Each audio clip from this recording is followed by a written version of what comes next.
What's up, guys? Welcome again to Kanji Club. Today we are going to practice writing hiragana. Writing hiragana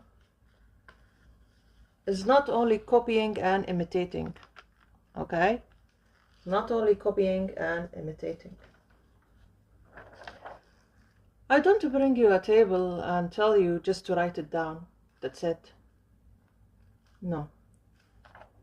Our goal eventually is to be able to write vertically in a straight vertical line and write a proportion for each hiragana, for each of these hiraganas. Okay?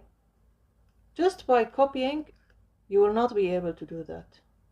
You have to know some additional information. Okay? We're gonna start with the first row, the vowel row in hiragana table.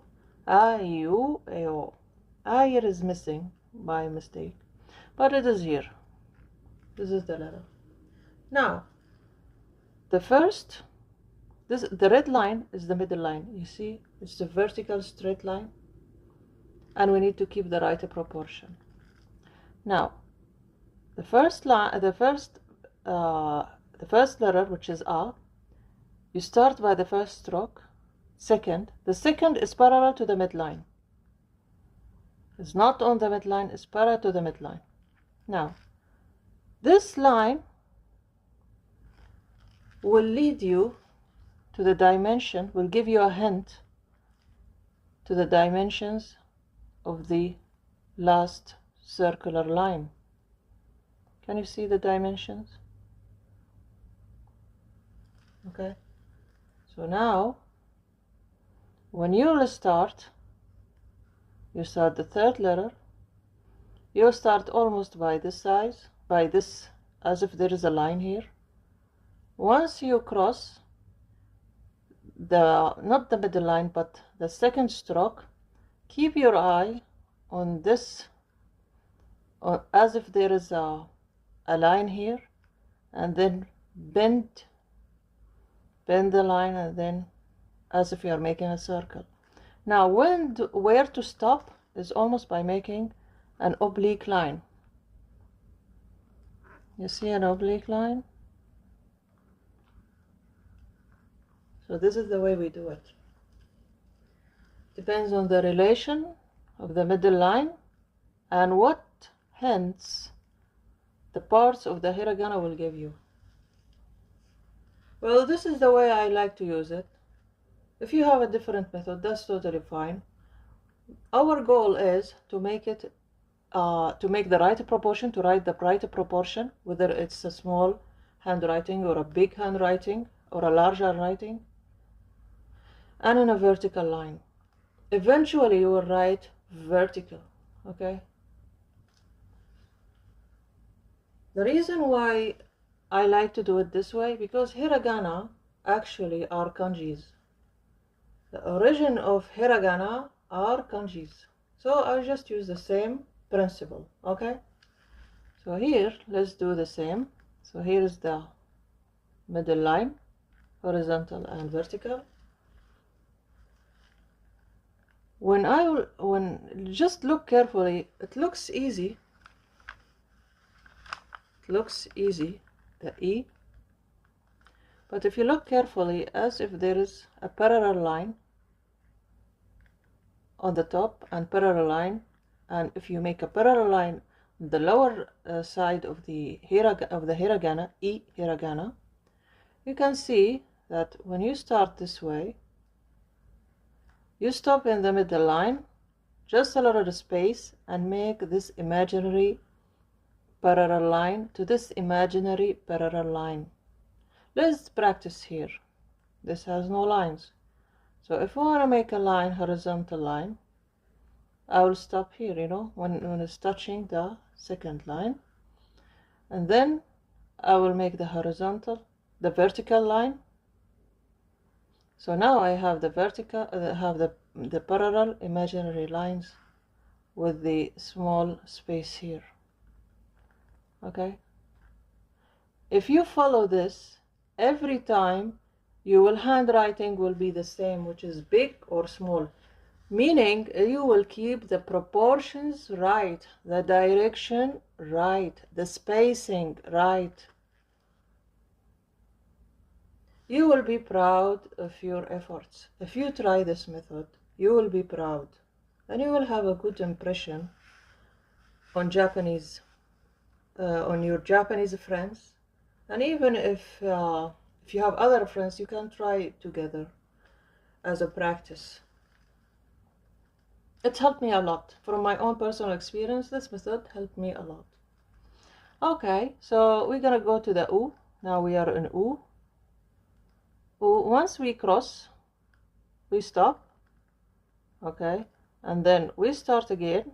Once we cross the middle line, we bend. Once I cross the horizontal line, we bend again, and then I stop on the middle line. So now let's try it. If I have this U, okay, if I don't have this, and I have this U, so how can I make the lines? First, look at it, draw the lines, train your eyes to see these lines, the middle lines. Once it's crossed, you see once you cross the first stroke, you stop. The second stroke, once you cross the middle line, you bend. Once the horizontal line, you bend again, and you stop in the middle line. So you don't go beyond that. Okay.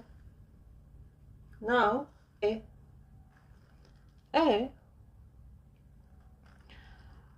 Again, you cross the first line, you cross the second, and then you go down. Once you cross it, you go sharply down, and then you go back likewise.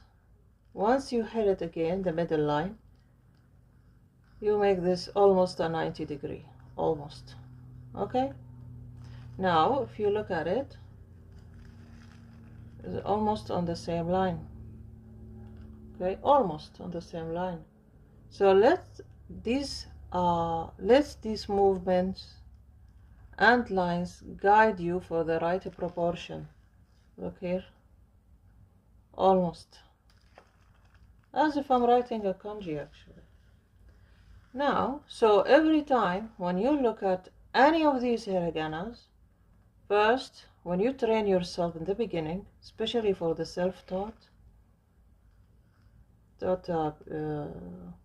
Japanese learner, where is the middle line?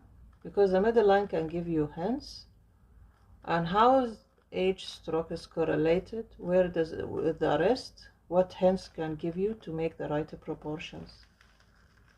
Okay, now the O, you start with the first stroke, the second.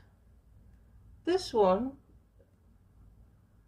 looks like a triangle and a circle, so it's not a fully circle, but really I don't mind if you make it a circle, but it is this way.